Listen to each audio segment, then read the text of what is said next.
Jerry's like super hard on the airplane. That's all I was gonna say.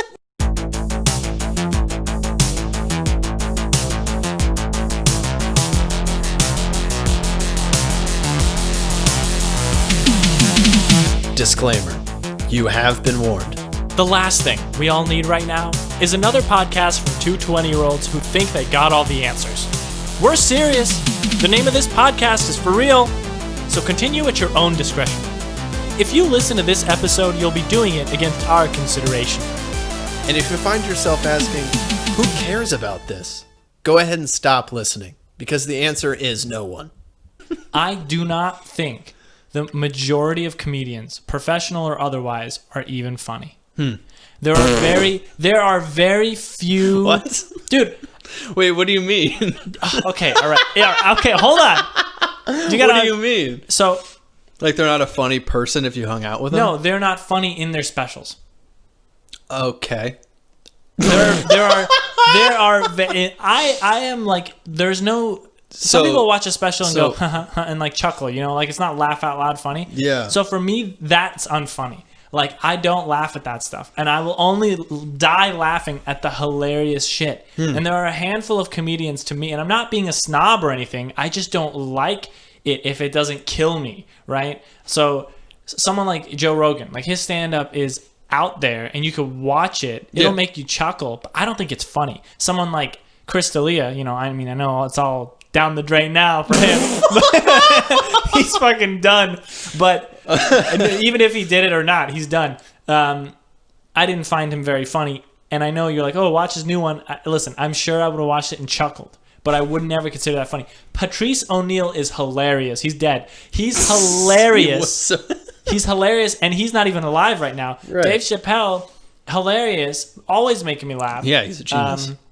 God, I mean, I like Sebastian, but I can, you know, admit he's not like the top tier class comedian, but I think he's fucking hilarious. Right. So there are very few comedians that I'm like excited about. All these other guys like Theo Von or Bert, whatever his name is. Bert Kreischer. Like, and to be fair, I haven't seen all their material. So there could be a special that I missed that's like killer.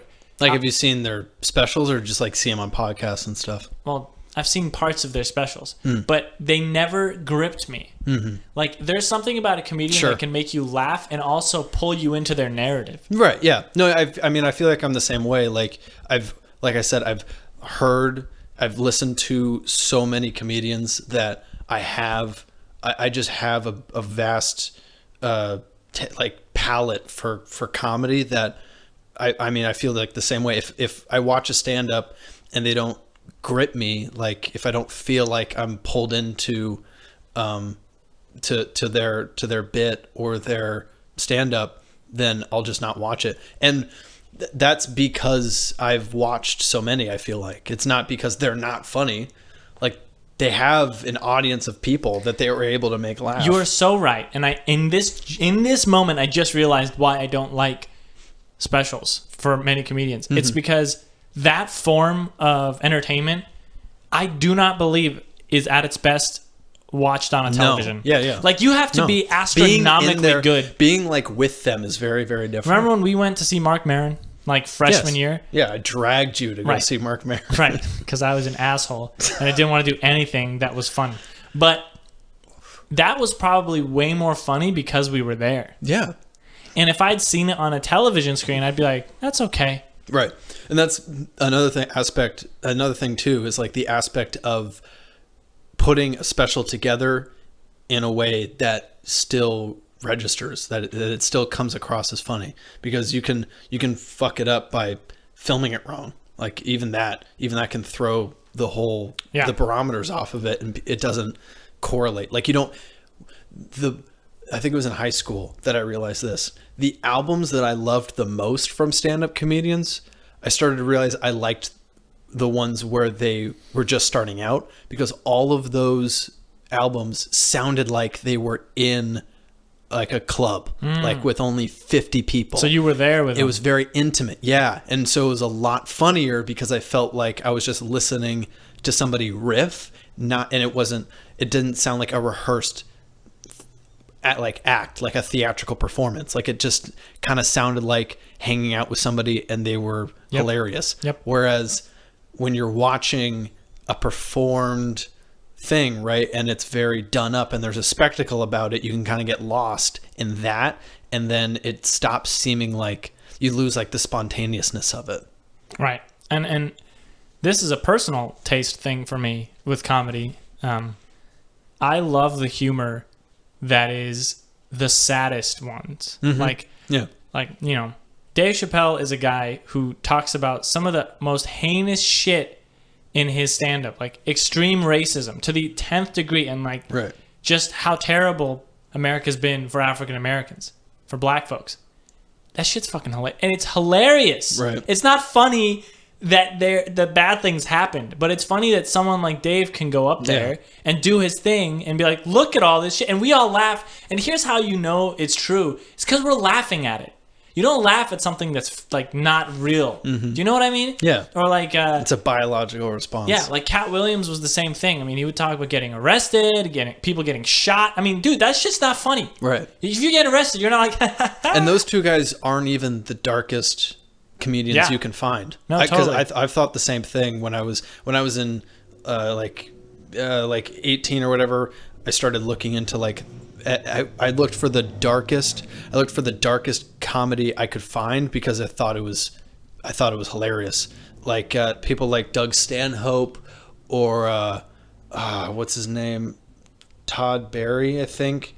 Like the guys who are like so brazen that they can't be mainstream because promoting it is so like it's not for the faint of heart. So like only comedy fans listen to them because people who don't appreciate the art form don't get it. And that's where like a lot of like the issues with comedy coming up now come from, is like people the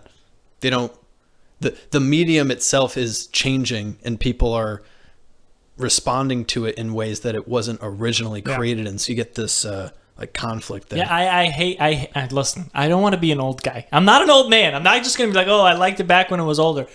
But I liked it back when it was like older. And not because it was offensive, but because it was okay to be offensive. Does that make sense? Like, everything that's coming out now is really not funny. It's like, so I was eating a cheesecake, and I went to the Cheesecake Factory, and can you believe how many cakes they got in the Cheesecake Factory? And then some guy said a bad word, and I was like, dude, don't say the bad word. Like, it's such brain-dead shit.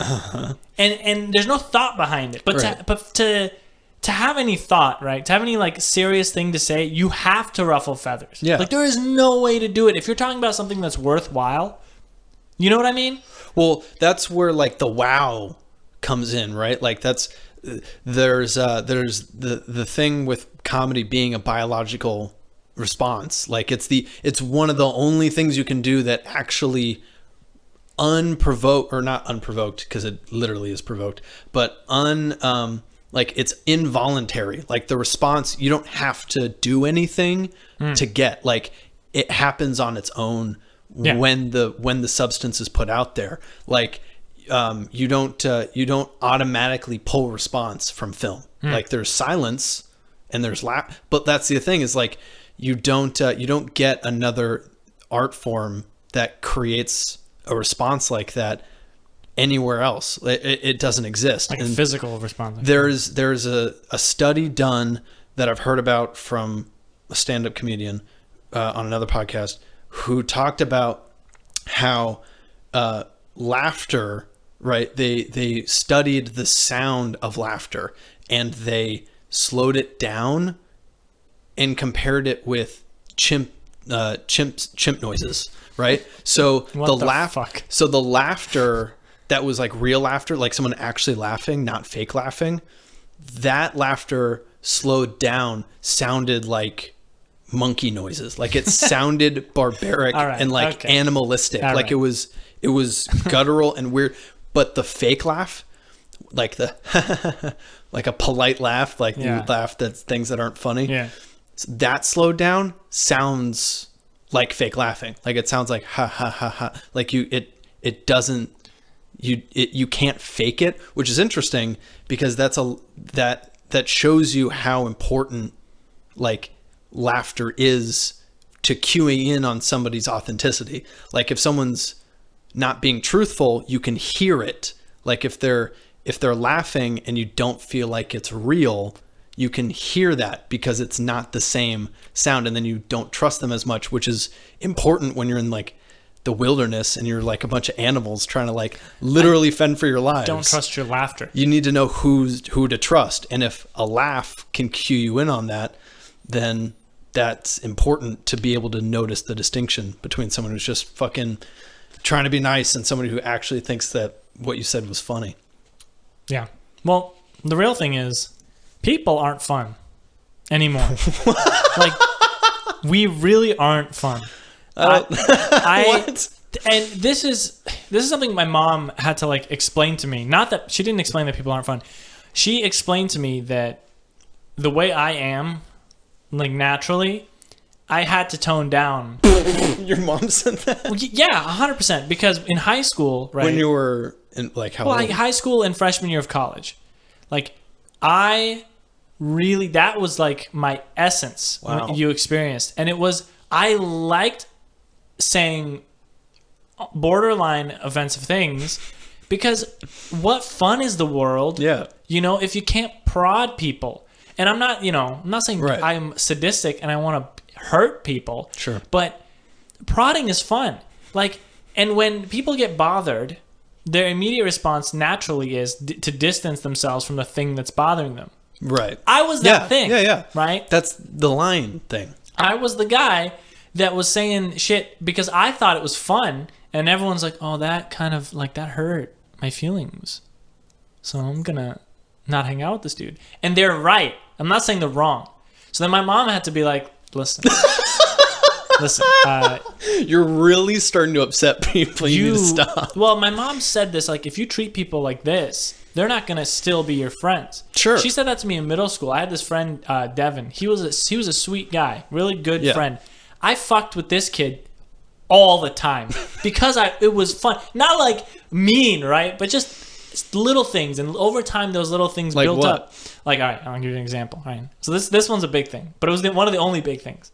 So it was like winter. Like how many big things all right, were there? there's like a few big things. Right. Yeah. All right. So winter comes around, right? And it's snowing, and we live in Washington, right? This is when I live in Washington. Like 8th grade, middle school.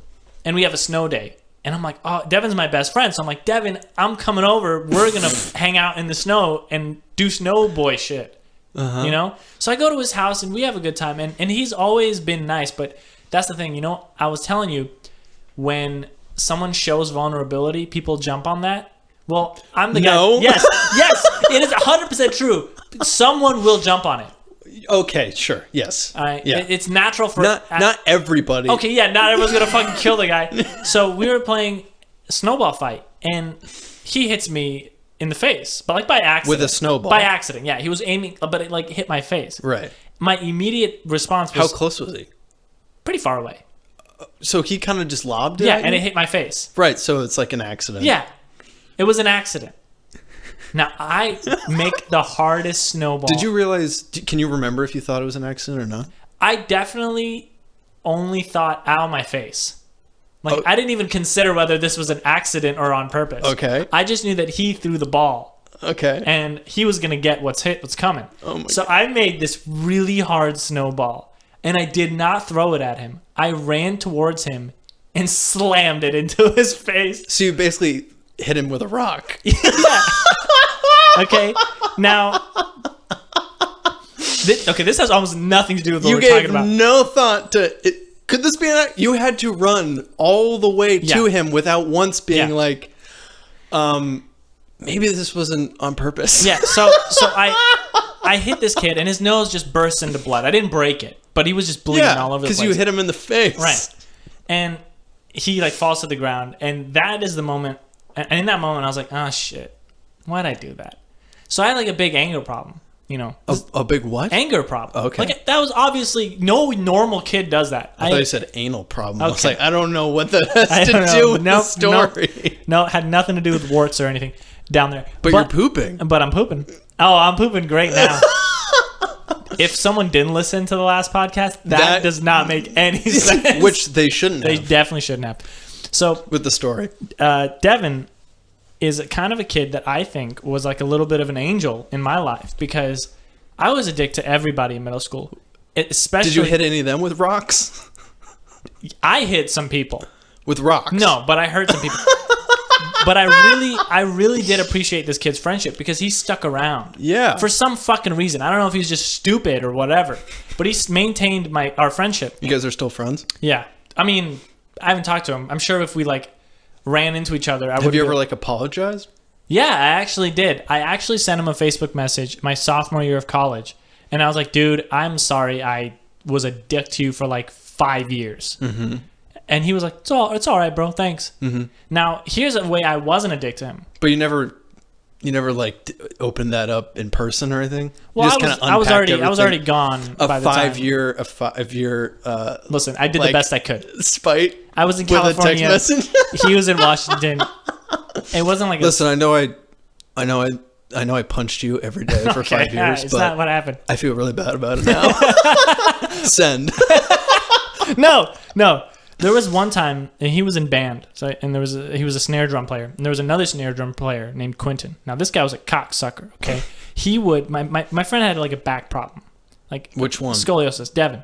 Okay. And this kid would bully him and drive the drumsticks into the back of his spine. His scoliosis spine? Yes. Jesus. And it would hurt him. Now, Devin wasn't a kid. Yeah. Devin wasn't a kid. This happened for weeks, and Devin wouldn't tell on him because he was afraid he would get hurt more. Yeah. And Devin's the kind of kid that he's like, I'm not going to do anything, and everything's going to go away, but it doesn't. He tells me, right? And I'm like, why didn't you tell anybody? He's like, I don't want anybody to, no one's got to tell the teacher I'm going to get in trouble or whatever. He made no sense. So I took it into my own hands. Oh, no. Quentin's locker's next to mine, right? Oh, God. He's opening up his locker. I'm just waiting. He reaches in there. As soon as his hand goes in, I grab the locker door and I slam it right into his hand. And it hurt. I mean, I didn't break anything, thank God. Otherwise, I'd be in Fuck, dude. And so it really hurt his fucking hand. Yeah. And I was like, and then you slammed a locker into his hand. Yeah. And then he's crying because he's a kid. And then I'm like, stop hurting Devin. Stop putting the drumsticks in his back. Uh-huh. And from that day on, that kid did not bother my friend. Jesus. Wow. Now you were on some full mafia shit in ninth grade. It's don't fuck with me. Don't fuck with my group of friends. Hey, you're hurting my friend at band practice. If you keep it up, I'll break all your fingers. Then you can't play snare drums, can you? Fucking capiche? Yeah, that's so brutal. I had a huge problem with the way I acted. Sounds like a lot of people might have had had a problem with the way that you acted. Well, I had a big problem, but yeah. So then, as I grew, my mom was like, "You can't do that and maintain normal human friendships. Can't keep breaking noses and throwing kids into lockers." So that's why that freshman year of college was really transitional. I was transitioning out of hitting people. So now I just insult people. Yeah. So that's why we were all freshman year. I was saying mean things to everybody. Sure. And it was funny too, dude. I made jokes at people's expense. Right. And it still wasn't nice. Mike Birbiglia, one of my favorite stand-up comedians, he has a special that he kind of opens with the idea that every joke offends somebody. Right. So if you're going to make a joke that doesn't offend anybody, fucking don't. Right. You won't be able to. Can't do it. That's back to kind of what we were saying earlier, where it was comedy being offensive. It's always supposed to be offensive somehow. Mm-hmm. The idea is to find the line and either cross right over it or bump against it. And your ability to cross that line in a joke is maintain your social status. Well, to more social status within your social status on stage. Mm-hmm. Your ability to cross that line or play with the line and receive laughter is a testament to your abilities as a stand-up. You being able to make light of something sensitive and garner that response, that biological response. Your ability to do that is your ability to make things funny out of what is offensive. And it's not that when people use the excuse, it was a joke, I didn't mean it. It's when that argument's used in earnest, when they're not just trying to get out of trying to be an asshole, and they're actually trying to like make you laugh. That's it. Like, right. I thought this would be funny. I thought if I said this, everybody would laugh. I and wanted they to would bring feel joy to you. But I said it. You didn't like it. In fact, you hated it. In fact, you hated it so much you hate me a little bit now. So guess what? I won't say anything like that again. But that doesn't mean that if you say it and it's offensive that you're off the hook. It just means that if it's a joke and it truly is meant to be a joke, then disregard it if it's not funny, because then it didn't do its job. There was another stand-up, Jim Jeffries, who just did a special on Netflix that I actually thought was pretty hilarious. And his new one, Intolerant, where he talks about that same thing. He says, what does he say? He says, when I make a joke and it's not funny, I'm sorry. All I did was not do my job right. It wasn't on purpose. I didn't offend a bunch of people. I'm not up here to offend you.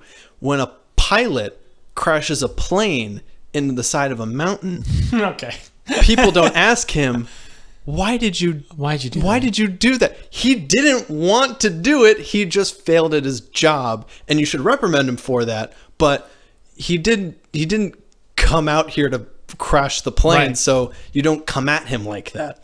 Yeah, 100%. And there are stand-ups who don't push the button, really, like that, who aren't as dark. Seinfeld. What's the deal with peanuts? No, dude, he doesn't really Bill Burr. Bill Burr made a good point on his show, on Seinfeld's show, the coffee one, Comedians and Cars Getting Coffee, that you're not listening. Like, there is a lot of anger in the way that Seinfeld presents his humor. Like, he just has a general disdain for people and most activities. Like, he does. That's being offensive, quote unquote, in a way. That's his way of being offensive. Like, that normal thing you see every day, fuck that. But he doesn't say that. He makes it funny. He makes it a joke. He makes it so you think about it. He's kind of a dick, dude. Like, there was a guy, I don't know what YouTube clip it was, but it was people interviewing. It was like a 60 Minutes thing or something. He's very nice to fans. Oh, that's not true at all. Yeah, it is. No, I'll tell you what I saw on the internet. Maybe it's true, but maybe it's not. But it was like some interview. They were interviewing Seinfeld fans, and this guy's like, "Yeah, I'm a huge Seinfeld fan. I have all the episodes on Blu-ray." And then Seinfeld just comes out and beats him with a bat. No. And then they cut to Jerry, and they're like, "Oh, well, one of your fans said he has all your things on Blu-ray." And he's like, "What is he doing with his life? Why does he have all these Blu-rays? You don't need to be watching me all the time. Yeah. Go do something with your life." That's kind of rude, dude. See, he bought all your fucking Blu-ray. You're rich because of guys like him. That more just sounds like he's making fun of himself. Like he's putting that's a weird show. I don't know what show you're watching. Seinfeld. That's a weird Seinfeld? Like the show Seinfeld. What? Oh, we're talking about, it's like a 60 Minutes interview or something. Well, but that's because now he's put in a position of power, like immediately, like, look how happy you make all these people. And he's a stand-up, so he's got to like that's his mindset. What? I would say something like that, to make too. it funny would be like, don't listen to me. Like, because he's got to, that's, when you're a stand-up, one of the hardest things, I mean, that we've seen stand-ups do within like the last 6 or 7 years or so is like become astronomically famous and somehow still be able to humble yourself enough in the moment to like be funny. And it's hard to relate to regular folks when you make millions of dollars. So like, if you're immediately put in the position of, hey, guess what? You're the funniest person in the world. If you're actually just a guy, and you just want to make people laugh and you want to maintain that, you'd probably say some shit like, I'm not that good, because you gotta level yourself. Now, we were talking about people getting offended. Yeah. Let's talk about intent, because no one cares about that anymore. Like, it's hard to judge. You can't tell. Right. You can't tell. But sometimes you can't. Like when what's his name? The guy who played Kramer. I don't remember his name. Michael something. My phone's over there. Richards. I don't know. Here. get my phone. It's right there. Okay, but there's a guy. He plays this guy named Kramer on Seinfeld. Okay. Yeah, just grab my phone. So he goes to the Laugh Factory, right? Yeah, yeah. Okay, you know what I'm talking about. I've seen the video. He starts saying the N-word. That you could clearly see that intent was not for fun. Well, but that's different. No, because he was just a racist. He was just saying the N-word like 80 times to these black guys in the audience. Right. That intent, you're like, that was not funny. Wait, what's your point? What I'm saying Are you defending him? No, okay. no, I'm not defending him. I'm saying don't. That's what it sounded like. No, it did not. No, it did not. Don't put me there. I'm saying his intent is clearly seen, like that he's being racist. That his intent was to hurt, right? Sure. Okay. So you could judge. I thought you were saying the other way. No, like, absolutely. Obviously, he wasn't trying to be racist. No, he was just making a joke. He was just saying the N-word over and over again. Right. No. He wasn't being funny. He was being rude, and you could tell. Michael Richards. Putting Michael Richards on blast, dude. And I love his work. Yeah. I hate that. Yeah. That thing where like you love someone's work, they do something really stupid. Now you're like, should I like? Because sometimes I like Louis C.K.'s jokes. Yeah. And he's a kind of a weirdo now. And what are we doing with Chris? Yeah. Chris, oh God. Chris is doing kids, and I can't. No. Allegedly. Okay. All that stuff. Allegedly. You can't You can't just call someone a pedophile. Yeah. You're right. You are 100%. Listen, Chris. If you didn't do it, I'm sorry. If you did do it, fuck you. You probably didn't do it. You maybe did do it. It's really hard. Things aren't looking good from your side of the camp. You got like lawyers and shit. I mean, you gotta have lawyers now in your situation. Right. Yeah. What I think with all that is like when you're trying to, I mean, and some people like it's understandable. Like if it's too hard, like with Bill Cosby, if it's seriously, some pretty malignant behavior, it's kind of impossible to separate it from the person who put it out there, especially something like stand-up, because stand-up is very personal. It is. And it's the idea that you're putting yourself out there. So it's like, if you still accept his stand-up, you're still accepting him in a way, but that's such a weird line because stand-ups aren't their stand-up. You know what I mean? Like, no, but they are though. This is the one art form. Very weird. Like music, you can like. But like if you were to talk, like if you were to just hang out with a stand-up, it would not be the same as them on stage. Like they're two different personalities, but they're also very much one and the same. So it's hard to separate. What a stand-up's personality is how he wish he could act at all times in his real life, but he can't because that's not socially acceptable. Like if I want to say when I do stand, when I say a lot of things I say about terrorism and racism and shit that's just really fucked up, I really feel that. Yeah. I'm not going to go out there and act like that all the time. But then even when that's true, what you're saying on stage, you don't mean. Like it's not or it's still a joke. Like it's, all right, well, it's making light of it. So it's like, it's a very weird balancing But act. you can't joke about something without meaning it a little. Yeah. You have to mean it a little. Like what do you mean? What do you mean by meaning it? Because what I like, they see the truth in it, and that's the humor, but to believe it wholeheartedly it's a gray area. No, like if someone made a joke, right? Like this, let's take Jerry Seinfeld and his airplane peanuts. His airplane penis? Yeah, what's the deal with airplane peanuts or whatever? Some joke he makes. No. He really feels that way about that thing. Right. Well, yeah, maybe. When you open it up, there's not enough peanuts. That's how he feels, dude. Also, what I was saying was I thought you said airplane penis. Okay. And I had no idea what joke you were talking about. Jerry's like super hard on the airplane. That's all I was going to say. What's the deal with my hard dick on this airplane? American Airlines, come on! Oh fuck! It's not it at all. He's a hard. Jerry Seinfeld is getting hard on the plane. Hard Jew on a plane. Oh my god! No, what I was gonna say was like, my thing is in trying to like separate somebody's, material, whether that be stand up or like a movie or something, from like the terrible person they turn out to be, is when you make art or you create something, it's only yours, really yours, when it's in your head. Like the second you put it out there, it no longer belongs to you. Like it's kind of everybody's. The people who consume it, the people who produce it, like it's not just yours anymore. In essence, it is because it came from you and you developed it. But the second you put it out there, it's not just yours. So like if you listen to a Michael Jackson album, Michael's the face and the whole thing, but there's still a lot to that music that spoke to a lot of people and spoke to a lot of things going on at the time. A lot of people who worked on that album that weren't Michael Jackson, like, which is a lot of people. It's a lot of people, and it becomes bigger than you. So if it can be bigger than you, then that means that it's not just you, and it can live and sustain itself without you. So if it turns out the guy who produced Reservoir Dogs fucking did some horrible shit to a bunch of women. Killed 5 women. Well, he didn't kill them. Okay. He did not kill them. As far as... Oh, I thought... If there's anything new... I thought we were like talking about fake things. No, Harvey Weinstein. Okay. Like the guy who produced Reservoir Dogs did all this horrible shit. He's a huge component of it, but that movie still is something way bigger than him. Apart from him, right? So it's like that's how I disassociate. Well, that's why I always love bands better than solo acts, okay? Because if Guns N' Roses' like bassist was a serial killer, that's okay. There's 3 other guys. There's 4 other guys. There's, you know what I mean? Like, oh, that was a bad one.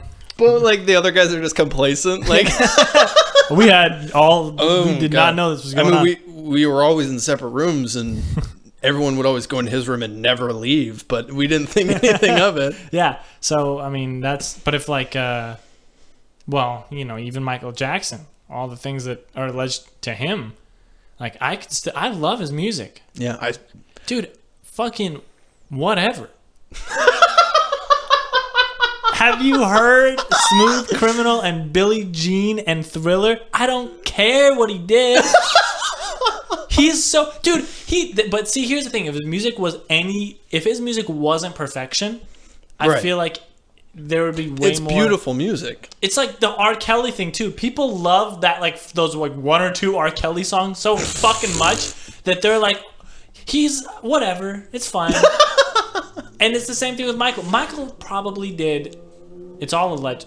There goes a bike. Right. Michael probably did whatever. If he did do all that shit that's alleged to him, God, he would be one of the worst human beings. Yeah. But he was a Smooth Criminal. And it was really good song. And like he had that one song with I forget. I literally forgot what I was talking about, but he had like Michael Jackson. The one that's like, I always feel like somebody's his cousin. watching. That's a great hook. His cousin. I love that hook. Yeah. And so he's so good that it surpasses that. And that is, you know, commendable. Good for you, Michael Jackson, for doing better than all of the horrible, horrible things that have been reported. Now, here's a theory. Speaking of all these famous people doing all this terrible shit. Yeah. Do you think that once you reach some level of notoriety and wealth, that you get cocky? Like, as a human being, you get way too cocky with what you think you can get away with, what you think you're owed. Well, people say that it's a power move. Like it's the high of having power over somebody and using that against them. Right. Now, it's this power is play. Another thing. Like that newscaster, that anchor from Today or whatever. What was his name? What did he do? I'm gonna look it up. He had the button on his desk that would like close the door and lock it behind people who would come into his office. Yeah, what was his name? I'm looking it up. So while he's looking that up, Bill Burr talks about this. He talks about Tiger Woods. I don't know if you remember this exact joke. Matt Lauer. The bald guy. Like he's got all this power. He's like, this is gonna be cool. Karen, can you please install a button on my desk that closes and locks the door behind people? No questions, please. Now, but back to what I was saying. Bill Burr talks about Tiger Woods. Now, Tiger Woods cheated on his wife with like 18 women or something. Like, seriously, a lot of women. This whole scandal came out, and they were like, oh my God, he can't play golf anymore. But the whole point of Bill Burr's statement was that most people would be bad if put in a position of power. Right. Because no one knows what that temptation is. Now, not saying it's good. It's all bad. But I feel like the majority of people can have the capacity to do terrible shit, and they will if given the chance. Like, if you lived in a world where no consequences happen, what would you do? And it wouldn't be like good shit, because what good shit, like, usually the consequences are like, oh, I paid my taxes. I didn't go to jail. You have to be taught not to do bad shit. Yeah. Right. But if like someone said, hey, you can rob a bank today and you won't get arrested for it, half the fucking country there'd be lines to rob the bank. Huge lines. Right. So people just aren't tempted at the same level that these like superstars are. Because they feel like they can get away with it. Yeah, it's like that lady who paid for her kids. She bribed her kids into college. What's her name? Oh, yeah. Huffman. What? Huffman. That's her last name. Are you sure? I'm 100%. I'm going to look it up. She bribed her kids along with some other people to get into college. Yeah. Because she could. I know the story you're talking about. I just don't remember the... So it's like one of those things. Or are these just bad people that happen to get successful? Well, some people say, like, you have to be a little bit of a bad person to climb the ladder of success like they do. I don't know that I believe that. Like, Joe Rogan says, you know, he thinks that you have to be a little bit of a psychopath or a sociopath to just even want to be president. And I don't know if that's true. So it's hard to, because there are plenty of successful people who are good people. Like, they do good things and could get away with much worse. Like Bill Gates, obvious example. Well, no, like some people, all the work he does. I don't know what's going on the internet. Unless you believe the stupid conspiracies about his thing. But that's the thing, is these conspiracies are finding real solid ground in a good portion of the population. Yeah. Like, they think Bill Gates and his wife are like trying to fuck the world and like put chips in us and track us. People are suspicious, you know. They like see somebody in power and they're like, what are you really doing? He's not even in power. He just has a lot of money. He's also, he doesn't run Microsoft. He does. What does he do now? He just has a foundation that sends food to like starving kids. Yeah. Right? Lori Loughlin. This is the admission scandal. Lori Loughlin. It was probably who you're talking about. No, I'm not talking about Lori. How's it do? I'm calling her husband. Mosimo. Felicity Huffman. That's her first name. Felicity Huffman. Am I just making that up, dude? Who is Felicity? I've never heard of Felicity Huffman, founder. Oh, sure. Okay. All right. I think so. Yeah, she's walking out like she did something bad. Is she married to that one guy? Yeah, sure. William H. Macy? I bet she's married. Oh my god, the dude from like Shameless or whatever. That's her husband or whatever. You recognize that guy? Oh my god, yeah. I did not know Dude, that. All right, you know what? Fuck both of them. Fuck him. Well, I don't know. You don't know that he did. No, my wife's just bribing my kids into school and I have no idea about it. Fuck both of them. This is oh god, this nepotism thing is so real. They did an investigation. He's not implicated. Oh, yeah. All right. Oh, they did an investigation into very wealthy people, and all of a sudden, he wasn't a part of that thing. Yeah, that's what the investigation is for. But this is the thing. Why would they convict her and not him if they also... This is because it was probably like you couldn't prove that he directly did it, but that doesn't mean he didn't know about it. Like, you know what I mean? Maybe the investigation... Maybe the contact was, hey, are we cool with bribing our daughter into school? Into jail. Please take our daughter to this beautiful jail. And then she would have been like, yeah, all right, I'm cool with it. He's like, all right, honey, I'll see you after I act on the show for a little bit. And that's all. Right. That still makes him a bad person. And if he must have known, or he just doesn't know his wife very well, which also makes him a bad person, so fuck them both. So yeah, there's a lot of people in college that shouldn't be in college. You think so? I 100% think so. And I also think colleges know that. And they're like, what majors can we make to like keep people here? No, this is conspiracy theory shit. This is not conspiracy theory shit. This is literally so when I was about to fail out of my stats classes, and I was like, dude, in my math classes, and I thought I couldn't get into my major. Mm-hmm. I was looking at a bunch of other majors to think like, all right, I have to graduate with a degree because that's just how the world is now. What am I going to do? you would think that someone who only took math classes and only did like GEs in math couldn't really like find a new thing without having to add a couple extra years on, which makes sense. Except that there is. It's called the Global Studies. And Global Studies is a major here. Mm-hmm. The requirements are super vague. It's like, take a class that has writing. Take a class that has math. Maybe a class about another country. But what can you use the major for? Nothing. It is just here. There's got to be things. Oh, yeah, I bet you could study the globe more. There aren't even there are barely any upper division courses for that class, as far as I'm aware. Upper division global studies. Yeah, like there's like not that many. Well, I think the point of it would be to make people who like know a lot about No. What it is, it's culture and humans across the globe. It's a continuation of high school where you learn everything. Yeah. Just harder now. That'd probably be good for like nothing humanitarian work. Sure. But no, but most of the people going into it were like me. Right. Or they but were that happens all over the place. And I'm saying that shouldn't. That happens with film majors. But that's why, okay, but that's different because you're studying a very specific thing. This is like, this world has like, there's math and Socrates and, like it's so vague. And I remember looking at the requirements, being astounded that I could graduate even sooner than with the time frame I had already thought. Right. And this is only here so that people could take 12 units a quarter and coast. Well, you could probably use it to get a master's. Like if you got global studies and 100%. Then you did it to get a master's in like anthropology, like that'd be you're so right.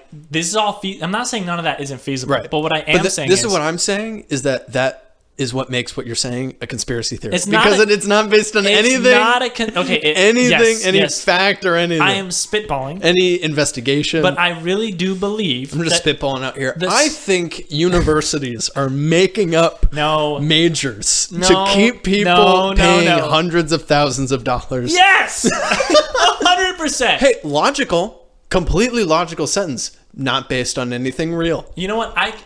I'm not, this is the thing. I was about to say I could go find something, but that you never want to do that. You never want to. Don't start digging. Yeah, once you're digging, you're in a dangerous territory. And you don't want to be like, I know something's right. I'm gonna go look for the evidence. That is the opposite of science. So I'm not going to do that. I know you killed somebody, so I'm going to look for the evidence that proves that you killed somebody. Yeah. Where's the body? Just rip the floorboard open. But listen, this 100% is a thing. Yeah. Like college, I feel like we should have less people going to college and have that be okay that you didn't go to college. Like, hey, you didn't go to college? You could still fucking survive. Right.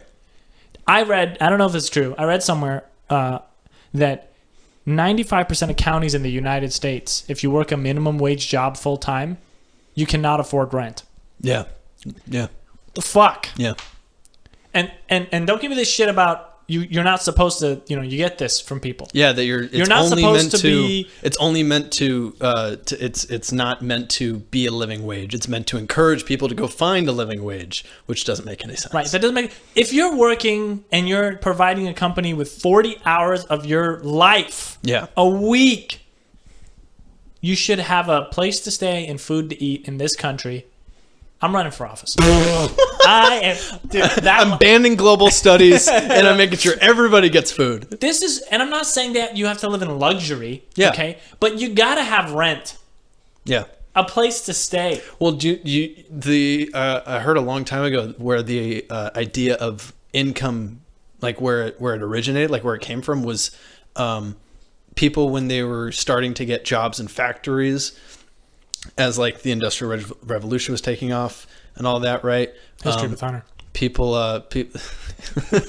History with honor. People were mostly working at farms, and then all these factories were opening up, and people were like, "Hey, come work at our factory," and they were like, "No, we're good." And then so they were like, "We'll give you money," and they're like, I could use that to buy food. And they're like, yeah, you could use it to buy food. I was like, but that's like time away from my family. And I got food in the farm. Like, I just got to spend time here. Yeah. And they're like, no, but we'll give you money so you don't have to spend that. You can use that time doing other things. I'm like, yeah, all right. So it was literally just a means of compensating for your time away from family and your actual source of food. Yeah. and then that started to become the main means of supporting yourself. So they're like income only, but that's only been a strategy for like 150 years. And then some sick fuck was like, hey, we don't have to really give them enough to get the food. Yeah, right. Like we could do like they can get half the food. And if we put them in a place that literally has no farms, they have to come they here. have to work here. Dude, if we surround them with cement and then don't like there's no grass for miles and then only have places to work, we could make a lot of money. And then some even sicker fuck was like, let's just steal some guys. And they won't pay, we don't have to pay them anything. Yeah. And that's why we are here where we are.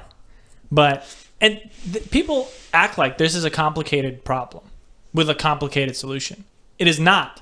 What? It is this whole like living wage, having the country, be somewhere where if you work 40 hours, you can survive. It's not a complicated problem. Mm-hmm. Political solutions with Savage. It's not political either, dude. It's not political. It is so easy. If you work, they just got to pay you more. Now it's like, if they pay you more, then everyone's like, if you pay someone more, then everyone's prices goes up. That doesn't have to be the case. Other countries are doing it. Yeah. Now you don't have to be a full-on, you don't have to have comrades and wear a sickle hat and I'm not saying you got to be a commie, all right? A sickle hat. And you don't got to, hang out with Castro, but there's like what this is hang out with Castro. This is, dude, we are so marred by our political past. Uh-huh. Like we cannot notice the dialogue is this. It's like we're either a communist country or we're a capitalist country. Mm-hmm. No one's like, hey, those both, like, we could do better. No one thinks we could do better, except Bernie Sanders, because he's always saying we could do better. But no one else is saying we could do better. Why can't we do better? Yeah. Why do we have to be one of those things or one of the other shitty things? Yeah. I agree. Someone vote. If I was not born in Iran, I would grow my beard a little bit better and run for president. I would fucking run for Senate or something. Mm-hmm. I would be a great politician. Do you have to be born here to run for office? No. Any office? No, but I'm not going to do that because that, I don't What think... office do you qualify for? Like the Senate, probably, and the House. But But first, I'd have to be like a local guy. Well, I wonder, because I know it's for president, but I don't... Oh, no, because Ted Cruz ran for president, so... But he was born here. Well, technically he's Canadian. What? Yeah. And no one gave a shit about that, but Obama was born in Hawaii, and they were Yep. like, but was that even a state when he was born? Yep. And Romney was born in Mexico, maybe? Like his family... How do they not know his family where lives, people are born? His family lives in Mexico. Because people don't ask. Like, that's not an appropriate question, like, to show your birth certificate. But if that is... No, okay. Listen. Usually people don't be like, hey, Are you from here? No, Unless but- they need to know. Then here's the solution, and this is why I'm a genius and everyone else is dumb. Just make every president submit their fucking birth certificate. Right. Easy, dickhead. Well, they do. They just don't give it to the public. Really? Like, well, yeah, that's like the so government. they do make them The do government. Yeah, the government is in charge of who runs for president. So, like, there's a bunch So of... then why did people think You paid Obama was not born here? No, people think that he was born here. Well, the people who are, a little racist, they were like, hey, show us your birth certificate. He was like, why? He was like, because you don't look like you're from here. Oh my God. I had no idea. It came from Trump. Dude, Trump started the whole birther movement. He was like, we need to see his birth certificate to just start some shit. And then everyone was like, he's right. We do need to see his birth certificate. Fuck, dude. I didn't know that they actually had a process where the birth certificate was checked. Well, you pay a bit, like there's a whole, process. Like we talked about it, like high school government or whatever. It was like there's like this first fee, and then you put a down payment. What the and then you fuck? like fill out a bunch of forms, and one of them is proving that you're from here. Like it's a whole process. To run for president through the government. Wow. Yeah. So I can't run for president, but if I could, I would. And I would be great. I'd be so good. Actually, no, I would run. I couldn't do much as president. The way this country works, if I was king, Then I could get a lot done as king. I could get so much done as king, it wouldn't even be funny. Yeah. And it what would be your first order as king?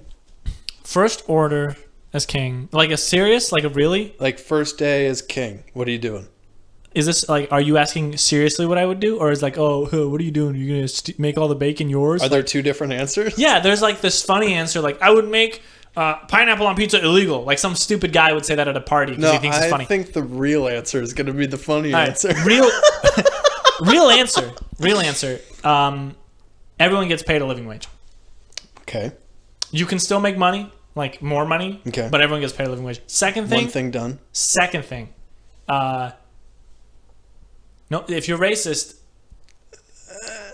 tough shit, dude. You're about to get executed. See, I knew it. I fucking knew it. You're gonna exterminate. No. Oh, it's bad. It's bad. You know what? No execution. Not even. I'm not even gonna. I am such a magnanimous ruler. I am not even gonna put him in prison. Oh my god, dude! But you were king literally for 5 minutes, and your first order was, "Hey, you know what? Everybody gets a living wage," and we were like, "Yeah." Literally, the next order of business was to kill a bunch of people. Yeah, you know, I'm going to backtrack on that. This is why I wouldn't be a good politician. I always think, and politicians don't think. So I'm saying, you know what? No murder. I'm not killing anybody, okay? Oh, that was so great. Oh, thank you. See, because all the things I want to say sound like liberal answers. Like, all right, I'm just going to, let people find an easier path to citizenship, or like, all those things. Like that's what I would do. That's a lot nicer. Yeah, than murder. But if I say that, then they'll just be like, "Oh, you're a typical democratic tyrant," or whatever. Gotta say it if that's what you think. And because that's the thing is, I mean, we were talking earlier about pushing the line. Like that's true for anything. If you push the line, it's like a relationship that you have with the masses. It's like you push the line and then they push back, and it's like a give and take. And you have to be able to find your place in everything, I think, like in the universe and in the world and stuff, where you feel like you're at balance with the push you get from everybody. Is like, well, if we're talking about pushing lines, then I can just push the lines. Well, like if we're gonna go there, fine. I would just. I'm saying. Well, no, I'm just saying. Like, to be a politician is to put up with, I think, people rejecting your ideas, and if you live in fear of certain ideas being rejected, then that comes from a real place. That comes from people either thinking that your idea is bad, or thinking you're bad, or thinking other things are bad, and so your family's bad. You shouldn't do that. But your ability to, because there's some people who just lie and they'll spin it and they'll make it seem good when it's actually bad. But part of your ability to do whatever it is you do is making whatever it is you want out there acceptable somehow.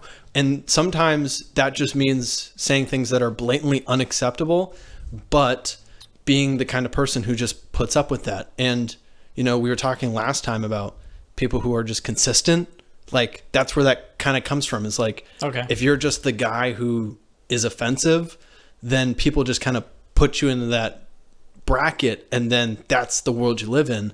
And sometimes you can break out of that and it becomes a whole thing. But that's what I mean with like this whole, push from the universe, is like your ability to live in that space, or wherever it is that you feel like you can live with that push from people's response to whatever it is you're doing. That's your pocket. That's where you got to be. I just had a brilliant idea. And people have different spaces and different ability to cope with different things. A masterpiece idea with what you were talking to me about right now. I had a great idea. So king is a bad idea. Mm-hmm. And well, you as king. Yeah. Well, no, just a king. Like king in general is a bad idea.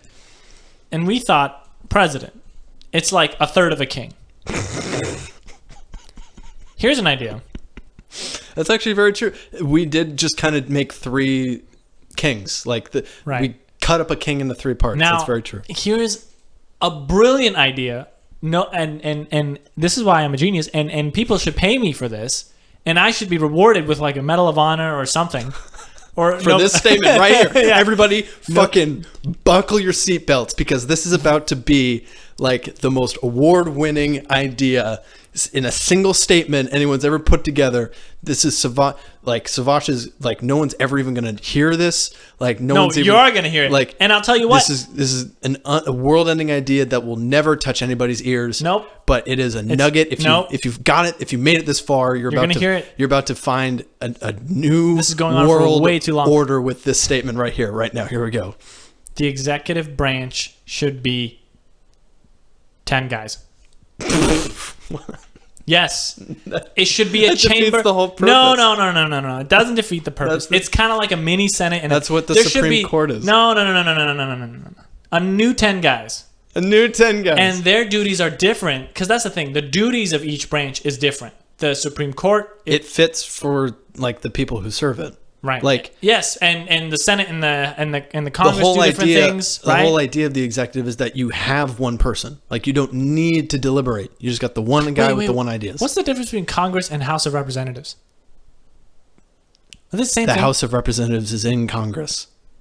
Congress is made up of the House of Representatives and the Senate. Okay, that makes sense. So those two things are different than the judges, the Supreme Court, and the executive branch, right? We should keep the duties. They're deliberative bodies. Yes, we should keep the duties of the executive branch. But the executive is the one place that you don't have deliberative. That's why I'm a fucking genius and I'm changing this shit. No, but that's what you're saying is Fine, that you make it 4 guys. You're still having people discuss, like they need to. I think they should discuss. Do you have those already? No. I think you think that the fine. Just get rid of the fucking executive branch. Have it be two guys and make it work better. Don't do the thing where they can sit up there, yes, and talk for like 80 hours. Make it so that it works better. Now, I got to think about how to make that happen. This was supposed to be a single sentence. It is a beautiful that changed the world, and it's turned into a whole thing. Getting rid of the executive branch or having it be split is such a great idea, because we are in a 2-party fucking country, and depending on that branch and one other thing, and the Supreme Court is like, whoever's on there is on there for until they're dead, which is stupid. So then you got those two things going. So if let's say it's a Republican Supreme Court, right, which it is, it just takes one of those other things to go Republican, which it most likely will. Hasn't yet, but it most likely will.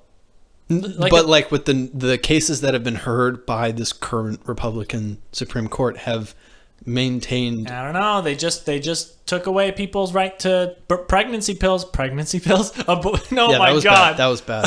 Pregnancy pills. But they also you take the pill and you have a baby.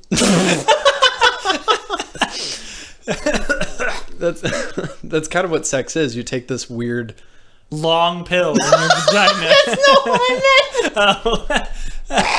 Oh my God, that's not what I meant at all. This really long No, pill. dude, like the sperm would be the pill. Oh. And, like, Jesus Christ. Okay. No, okay. The whole point from my high school history and government knowledge and background could not be flawed. Impeccable. And the copious amounts of America, the Story of Us that I've watched way back in the day, we know that the executive office, the point of it is to have a single mind to be able to lead the powers of the executive branch, because the powers of the executive branch are such that they need to be led by a single guy. But it's also not led by a single guy, because you have a ton of people in different cabinet departments, correct? So you do have a deliberative body in that sense, but in charge of who is in charge, you don't Presidente. El head honcho. You don't have 10 people in charge. All right, I take it all back. You got the one There guy should be in an charge. executive branch, but he should have way less power. It should be like that is a modern issue. Like within the last 20 years or so, the powers of the president have like exploded. 1/5 of the government's power to rule over the country should be to the president, and then a fifth. Yes, and then 2/2 or 2/5 of each. The rest of the power should go to the Senate and the Congress. Or actually, not the Senate and the Congress, but the House and Representatives and the Supreme Court. That's how he should have a lot less power. Just the executive branch in general should have a lot less power than it does. Executive orders, take those out. I don't like those. Those don't even mean anything really anyway. But sometimes they do, and that's bad. Did you know the president could send troops? Well, the National Guard. No. Oh, yeah. The president has power. It's limited. It's like, oh, you want to send troops for like 3 days? So 30 days. 30 days or whatever? 60 days. But here's the stupid thing. So the president technically has the power. He leads the army. To send troops to attack anywhere. So he'll do it, right? Let's say he takes 30 days. He's in Azerbaijan lighting the place on fire. That's what happened with the Iraq war and stuff. So then he comes back out. And then the Congress, and then they're like, fuck you, United States. We're going to war with you. And then the Congress is like, I guess we got to go to war because they're shooting missiles at us. That shouldn't be happening. Right. Congress should be the fucking people that go to war. Going to war to one guy, that's a bad, not a good idea. Yeah. We're talking about like missiles and shit. The arsenal we have now, we could level a city in 2 seconds. Mm-hmm. We took Iraq in 2 days. Yeah. Then we stayed there for 15 years going, I don't know. There's like these Muslims and then those Muslims. They don't like each other. Then there's like a third group of guys. They're kind of Muslim, not really. Then you got the Christian guys in the back. Some Jews over here. They're killing we're killing each other. And we just came to say hi to Saddam. And he's dead. We're still here. ISIS? What? Oh my God. Who's this guy? Are these new? They're very fashionable. All black, scary. Gotta stay here to kill them, though. Your synopsis of the Iraq War just then was pretty excellent. Why were we here anyway? What was that guy's name? Bin Salman, Bin Laden. I don't know. Why are we in Iraq? That's what I'm talking about, dude. Uh-huh. This fucking guy, George W. Bush, he had the power to do that. Yep. Actually, did the Congress send him? I don't really know what happened. I'm not going to pretend like I know. I have no idea. Everything I just talked about, I don't know. If it was just him and his buddies, fuck him. Mm-hmm. If it was the Congress, then fuck the Congress and fuck all of them. Right. But who was it? Do you know? I don't really know. Yeah, who knows? I mean, I know it wasn't a war. What? Like, we didn't declare a war, so like Congress, I don't think so then why do they call it the Iraq War? They supported it because it was by all definitions, it was a war, but like we, as a country, did not go to war. It was actually an insurgency? Yes. I don't know either. I don't know. What else is on your mind? What else is on my mind? I've been thinking about how I'm just trying to think about something, but I can't. You ever think about how you're going to die? Dude, yes. And I don't like it, dude. I don't like the uncertainty. And I don't like the fact that this whole thing exists anyway. What thing? Like this whole existence and life shit. What the fuck is this? Mm-hmm. No one knows. We spent thousands of years trying to figure it out. The best we could do is two things hit each other, everything exploded, now we're here. Like, the progress has really been terrible. In figuring it out. We got the worst guys. Our best guy was like Einstein, and he's brilliant. And he was just like, he just found out some shit about the stuff we're in. Mm-hmm. But he doesn't know either. Right. Well, yeah, no. Why? The real question, why? Is there a why? I've really set you off on a tangent. Dude, like sometimes I'm sitting in bed, right? I'm thinking. And then this weird thought comes into my head that I will one day not exist. Yeah. And then I think. Yeah, you ever just wake up? What? Yeah. Like I was not and now I am again. But here's the thing. Being dead is different than not being awake. It's even worse. Right? Because I know what you're thinking. You're like, oh, it's like sleeping, but you never wake up. No. Yeah. No. Well, no. What else would it be? Because when you're sleeping, your brain is active and it is going. Maybe less active, but you like. But like whenever I've said that, or anybody says that, they're saying think to when you were asleep and you didn't like dream, like when you napped and you was just blackness and then you just kind of reappeared. That's what they mean, because it's like. You just kind of went away, and it's like that's your only that's the closest you could come to dying. But here's the thing: no one who's alive has experienced going away for permanent. Right. So going away for real is even more like sleeping than sleeping is. Yeah. So that is I don't want to experience it Because you do experience it. There is like a transitional period between being alive and being dead where your brain's like, it's time to go. What do you want to do now? Nothing. You got a couple minutes. You can't do any. You're probably on a bed. Yeah. Or, sometimes you don't even know. How would you want to die? Have you ever thought about how you want to die? The typical answer that everyone should give is peacefully in my sleep in my old age. Right. And if anyone says anything otherwise, they're fucking stupid. I don't want to be unhealthy. I don't want to be like on a fucking hospital bed dying. Just, I'm like 89. I'm sleeping and then my heart's like, no. But what about going out with like some excitement? Like some crazy shit? This is the answer I used to give. I used to give the answer. You used to have an answer ready to go? Yes. I would say I would like to strap a bomb okay, this already sounds really bad. This is really bad. But I would strap a bomb to myself and then get on a hang glider. This sounds really bad. It's not terrorism, I swear. It's not terrorism. And flying to where? Okay, so I'd like find like a giant canyon. Maybe like the Grand Canyon. But not the Grand Canyon because that's like, I guess that would be considered an act of terror. But just some place Yeah, in you want to nature. commit environmental terrorism. Or just take me But in the reverse of what they usually Take mean. me to the top of Mount Everest, right? Or just like a really tall mountain that nobody cares about that I could jump off of, like a big cliff. Strap a ton of bombs to the side of the cliff, okay? And when I hit the and actually, I don't want to strap the bomb to myself anymore because that's kind of I'll just explode in the air. So what I want to do is have the bombs behind. Why? Listen. I want to have the bombs behind me as I'm flying down, right, in the hang glider. When I press this button, everything behind me will explode. It'll be filmed, like there will be a camera in front. And then what happens is when I hit the detonator, the bombs explode behind me, so it looks like I'm in an action movie. But also my paraglider on that button it just like burns away. Yeah. So then I fall from the sky like a graceful angel with flames hurtling around me as I plummet to my doom. And then I'll be dead. So you just want to jump off a cliff, but you want to destroy the cliff. In the process. Dude, I want to be engulfed in the flames. Like I want to look like wow. If it'll be on like a Time magazine. Who's gonna watch this video? Everybody. If I did that, everybody would watch it. If you, dude, fucking. I can't believe you had headline news. I can't believe you had you had that answer ready. You went in a Headline. whole. You had a whole performance because I really did used ready to say to that. go. Headline news. Guy takes a whole cliff with him.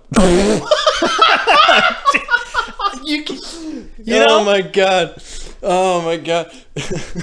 Guy traveled to the great beyond and took a cliff with him. And then when I go up there and hopefully I really on a serious note, I hope this isn't the end. Have you thought about your funeral? But, dude, I've never attended. I've attended one funeral and I don't remember very well, and I do not want to. I am more afraid of people I love dying. Oh yeah. If I die, I'm dead. Yeah. But what would you want like your funeral to be like? Is it weird that I kind of? It's not even about me. That's the thing. It's for the funeral is for the other people to have a time to collectively mourn. Yeah. And it's like, all right, he's dead now. She's dead now. It's pretty much how I see it. Right. So me, like, I don't want to fuck up their experience. You know what I mean? Yeah. Like if I said, oh, I want them to play my move, bitch, get out the way at my fucking funeral. Or play your death video on a projector screen. Yeah. That would be incredible. Yeah, so if I said things like that, which I would, be a little selfish of me. To like plan your funeral. Yeah, because you're not going to be there for it. Probably. Probably. You don't know. Yeah. Dude, yeah, I don't know. It was like I would want I don't know how I'd want my funeral. Like I feel like I would want what I would want is to like I want to watch everybody at my funeral. I just want everybody there. I want to hear what everybody has to say. Like that's what I'm more morbidly curious what everyone would have had to say after I died. So that's why I'm saying I'd like there to be a continuation, God please, because I don't want this to stop. Right. This train has to go somewhere. Imagine if you're on a train, right? You're riding the train. All of a sudden, a train like doesn't exist. Where are the tracks? Yeah. No, that's what I think it is. I think the train's just going nowhere. But it's going. I want it to keep going. Go nowhere. Just keep going. Well, it's not even like it's going, actually. Infinite train track. Infinite fuel. Well. Yeah, we should. We did it. Yeah, we kind of should wrap up. Hey, listen. Which also, we should bring up that we have kind of a problem.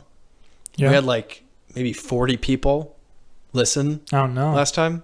Why'd you guys do That's that? No. Didn't we tell you not to listen? 40 is way too many. Way too many people. 40 is 40 too many.